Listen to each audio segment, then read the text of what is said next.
नमस्कार दोस्तों। हम सभी ने बहुत कुछ छत्रपति शिवाजी के बारे में जाना और मराठा साम्राज्य की उन्होंने किस तरह नींव रखी, लेकिन उनके पुत्र संभाजी के बारे में हमें उतना ज्ञात नहीं है जितना जानना चाहिए। संभाजी ने किस तरह साम्राज्य संभाला और शिवाजी के समय संभाजी ने क्या क्या किया, ये सारी जानकारी हम इस वीडियो में देंगे। तो दोस्तों, इससे पहले यदि आपने इस चैनल को सब्सक्राइब नहीं किया हो तो चैनल को सब्सक्राइब कर लें ताकि इस तरह की जानकारियां आपको उपलब्ध हो सकें।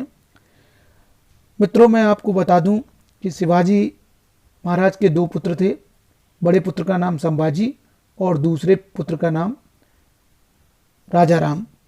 यहाँ पर बात करेंगे संभाजी और संभाजी की मृत्यु कैसे हुई और किस तरह से संभाजी ने मराठों को एक सूत्र में मरने के बाद पिरो दिया। ये सारी चर्चा होगी। यद्यपि शिवाजी के रहते मराठा साम्राज्य के विरुद्ध संभाजी ने 1678 ईस्वी में मुगल सेनापति से संधि की, जिसके कारण शिवाजी की बहुत सी प्रजा को जान से हाथ धोना पड़ा था। दिलेर खान से इन्होंने संधि की थी। यद्यपि शिवाजी ने अपने अंतिम समय में संभाजी को त्याग दिया था और नज़रबंद भी कर दिया था और बड़े दुखी भी हुए थे।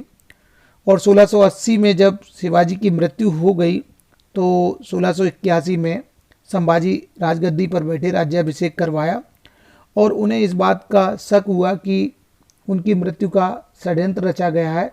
तो उन्होंने अपनी जो सौतेली माँ थी, अर्थात शिवाजी की दूसरी पत्नी सोयराबाई, जो राजा राम की माँ थी, उनका वध भी करवा दिया था और बहुत सारे मराठों का भी वध करा दिया।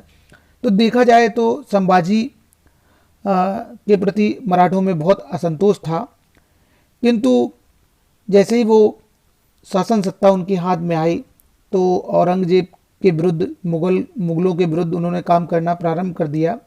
उन्होंने चोल और जंजीरा पर आक्रमण किया और अन्य स्थानों पर भी आक्रमण किए। इसके साथ साथ अकबर का जो पुत्र, औरंगजेब का जो पुत्र अकबर था, वह भी सहायता के लिए दक्षिण आया और वह चाहता था किसी तरह औरंगजेब को शासन से बहिष्कृत कर दे, सत्ता अपने हाथ में ले ले। और जब औरंगजेब को पता लगा कि अकबर की सहायता के लिए संभाजी ने हाथ बढ़ाए हैं तो वह रुष्ट हो गया और इस तरह प्लान बनाने लगा, योजना बनाने लगा कि किसी तरह से वह संभाजी को अपने कब्जे में कर ले। और एक अवसर पर संभाजी को और उसके जो मंत्री थे कवि कलश, जो कन्नौज के रहने वाले थे, उनसे भी मराठे चिड़े हुए थे। तो क्या किया, उनको बंदी बना लिया। बहादुरगढ़ में सम्राट औरंगजेब का डेरा डला हुआ था, वहीं पर ये दोनों कैदी लाए गए, मतलब संभाजी और कवि कलश। जिस समय मराठा राजा और कवि कलश शाही डेरे पर लाए गए, उस समय वे विदूषकों के कपड़े पहने हुए थे। उन्हें पहना दिए गए थे उल्टे सीधे कपड़े और सिर पर मूर्खों की सी लंबी टोपी लगाई गई थी, जिनके पीछे घंटियां लटक रही थीं। अब आप सोचिए, मराठा राजा की ये स्थिति बना दी गई थी। वे ऊँटों पर चढ़े हुए थे और उनके आगे ढोल पीटे जा रहे थे, तुरई बजाई जा रही थी। जिस समय कैदी निकट पहुंचे, उस समय औरंगजेब ने सिंहासन से नीचे उतरकर घुटने टेककर ईश्वर को धन्यवाद दिया। सम्राट की निगाह डाल लेने के बाद कैदी कोठरियों में बंद कर दिए गए। दूसरे दिन उसने संभाजी से कहलवाया कि वह निम्न शर्तों के साथ उसका जीवन छोड़ सकता है, उसके जीवन को बख्श सकता है। अब शर्तें कौन कौन सी थी ये जान लेना बहुत ज़रूरी है। इन शर्तों में औरंगजेब ने कहा कि पहले तो संभाजी अपने सारे किले मुगलों को सौंप दें। दूसरा कहा अपना छिपा हुआ खजाना बता दें कहाँ कहाँ है। इसके बाद तीसरी शर्त थी उन मुगल अफसरों के नाम बता दें जो उससे मिले हुए थे। संभाजी ने बड़े अनादर के साथ इस प्रस्ताव को ठुकरा दिया, तीनों शर्तों को ठुकरा दिया। औरंगजेब के सताने पर उसे बड़ा कष्ट हुआ, अतः उसने सम्राट और उसके पैगंबरों को धिक्कारा एवं औरंगजेब को कहलवाया कि वह मित्रता के पुरस्कार में अपनी पुत्री का विवाह उसके साथ कर दे। रूह कला जो था, रूहुत कला ने सम्राट का संदेश संभाजी के पास पहुंचाया। संभाजी का संदेश औरंगजेब के पास पहुंचा दिया गया। उसने, जो रूहुल खां था, उसने ये संदेश पहुंचाया। उसने उसके उत्तर को ब्यौरेवार ना बताकर केवल उसकी दुर्भावना का इशारा मात्र ही सम्राट से कर दिया। उदारता और क्षमा में औरंगजेब का बिल्कुल विश्वास नहीं था, ये सभी को पता है। औरंगजेब के पास उदारता नहीं थी, अतः उसने शिवाजी और उसके मंत्री कवि कलश को, जो ब्राह्मण मंत्री थे, को सता कर मार डालने की आज्ञा दे दी। उसी रात को संभाजी की आंखें फोड़ दी गई। दूसरे दिन कवि कलश की जीभ काट दी गई और 15 दिन तक रोजाना उन्हें हर तरह सताया गया। दोनों को, संभाजी को और उसके मंत्री कवि कलश को 15 दिन तक सताया गया। इसके बाद कैदियों को पूरे गांव भेजा गया। कैदियों से तात्पर्य है संभाजी और उसके मंत्री को, जहां उन्हें 21 मार्च को बड़ी निर्दयता के साथ मार डाला गया और उनके शरीर के टुकड़े टुकड़े करके कुत्तों को डाल दिया गया। ऐसी नृशंस हत्या किसी राजा की शायद नहीं की गई होगी इतिहास में, पर संभाजी की हुई। उनके सिरों में भूसा भरकर दक्षिण के मुख्य मुख्य नगरों में ढोल पीट पीट कर घुमाया गया। ये बहुत बड़ा अनर्थ का कार्य हुआ था उस समय में।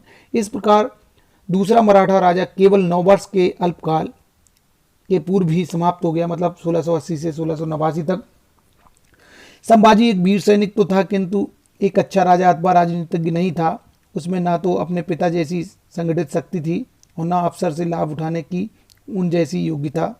इसके अतिरिक्त संभाजी में एक चीज़ और भी थी, उसे विरोध को शांत करना, मनुष्य के गुणों को पहचानना और साथियों को निभा लेने के गुण भी नहीं थे। उसने अपनी जो उदात्त चरित्र नहीं था उसके अंदर, कारण अपने पिता के मंत्रियों और अफसरों के साथ झगड़ना शुरू कर दिया था, जिसका परिणाम यह हुआ कि वह उन्हीं पर संदेह करने लगा जिन्होंने उसके पिता के राज्य को समृद्धशाली बनाया था। औरंगजेब का पुत्र अकबर दक्षिण में आ गया था, किंतु वह उससे मिलकर औरंगजेब अथवा उसकी राजधानी पर हमला करने से चूक गया। संभाजी वीर और उत्साही होते हुए भी अपने जीवन में बिल्कुल असफल रहा, किंतु उसकी क्रूरतापूर्ण मृत्यु से उसके पापों का प्रायश्चित हो गया। उसके बंदी जीवन तथा मृत्यु ने मराठा जाति को एक सूत्र में पिरोकर उसमें वह शक्ति और साहस भर दिया कि मुगल सम्राट को हराने के लिए मराठा कटिबद्ध हो गए। यद्यपि संभाजी वीर सैनिक था, लेकिन उसमें चारित्रिक उदात्तता नहीं थी, श्रेष्ठता नहीं थी और समन्वयवादी भी नहीं था। किंतु जिस तरह की औरंगजेब ने उसे मृत्यु दी, उससे पूरे मराठे एक हो गए और मुगलों के खिलाफ लड़ने के लिए बिल्कुल उन्होंने प्रतिज्ञा कर ली, संकल्प कर ली और इस तरह मराठे एक हो गए और बाद में उन्होंने मुगलों को उखाड़ने का बहुत बड़ा काम किया। ये जानकारी आपको कैसी लगी आप ज़रूर शेयर करिएगा और कमेंट्स भी